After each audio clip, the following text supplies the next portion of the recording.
भक्तियोग। अर्जुन उवाच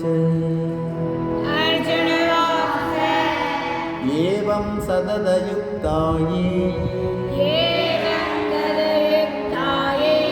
भक्तास्त्वां पर्युपासते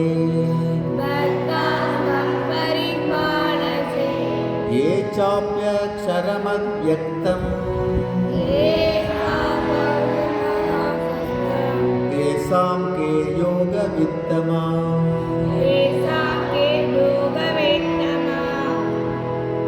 श्री भगवानुवाच मय्यावेश्य मनो ये माम् नित्ययुक्ता उपासते श्रद्धया परयोपेतास्ते